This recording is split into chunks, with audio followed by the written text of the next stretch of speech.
In our first look at ancient civilizations, we're heading down to Africa.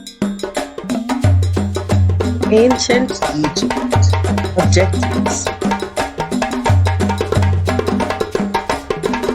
Ancient Egypt was located in northeast Africa and had four clear geographic zones: the Delta, the Western Desert, the Eastern Desert, and the Nile Valley. Each of these zones had its own natural environment and its own role within the Egyptian state. Ancient Egypt was divided into two main regions, Upper and Lower Egypt. Lower Egypt is in the north and contains the Nile Delta, while Upper Egypt contains areas to the south. These two designations may seem counterintuitive to their physical locations, but they reflect the flow of the Nile River from south to north. Historians have theorized that ancient Egypt did not face a lot of threats, and this they attribute to the natural barriers that protected ancient Egypt. So what were some of the natural barriers that protected ancient Egypt? There was a delta to the north, the cataracts to the south.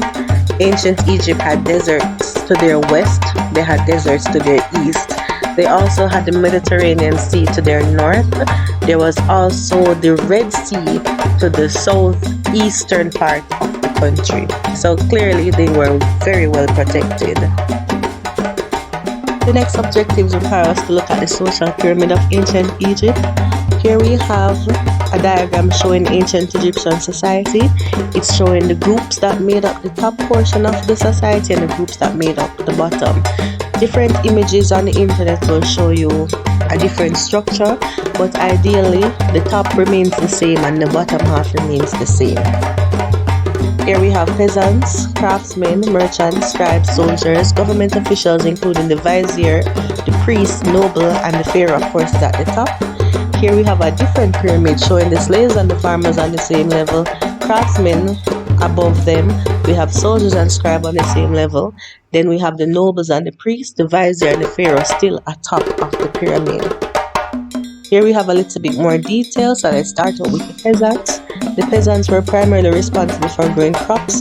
When they were not busy farming, peasants were often used to construct irrigation work, quarry stone, help build tombs and temples, etc. Ancient Egypt produced many skilled painters, sculptors, metal workers, potters, woodwork, shipbuilders, etc. For the priests, who were very powerful and intellectual leaders, they preserved the culture of Egyptian society, they cared for the temples, they officiated religious rituals and sacrifices to the gods.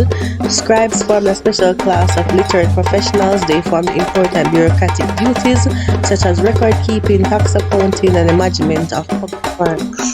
Priests were powerful intellectual leaders. They preserved the culture of the Egyptian civilization, cared for the temples, and officiated in religious rituals and sacrifices to the many gods. Assistants known as viziers helped the pharaoh to govern. They were the chief administrators of ancient Egypt. They oversaw the treasury and the court system among other duties.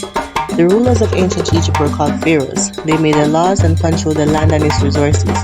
Egypt believed that the pharaohs lived on as gods in the afterlife.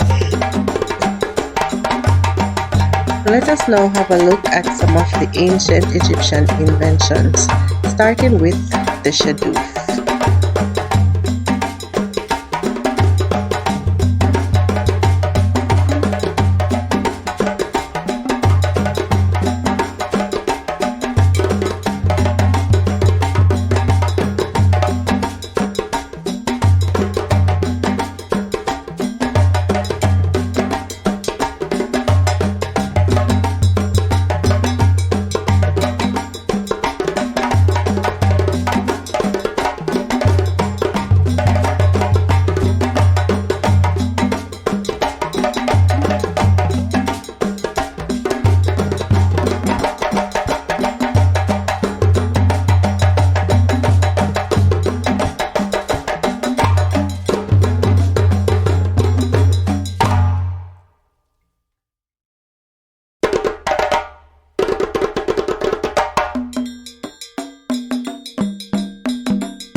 Agriculture of ancient Egypt. Ancient Egyptian agriculture was very important to the Egyptians' economy.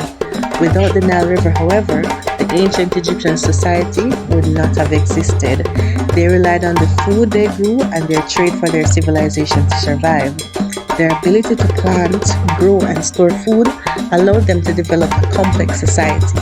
They grew wheat, barley, vegetables, figs, melons, pomegranates, and wine.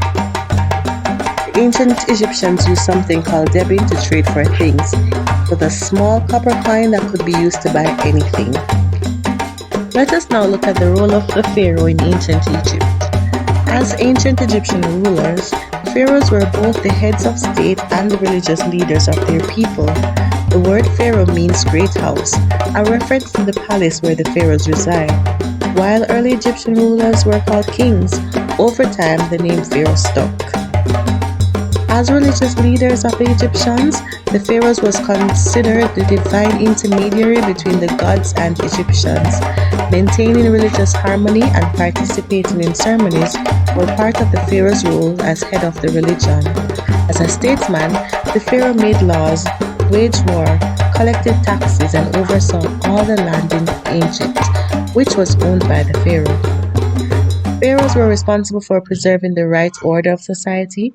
These responsibilities include the following: preserving peace and political stability, performing all necessary religious rituals, addressing the economic needs of the people, providing justice, protecting the country from internal and external. Let us now look at one cultural aspect of ancient Egypt, and this has to do with mummification.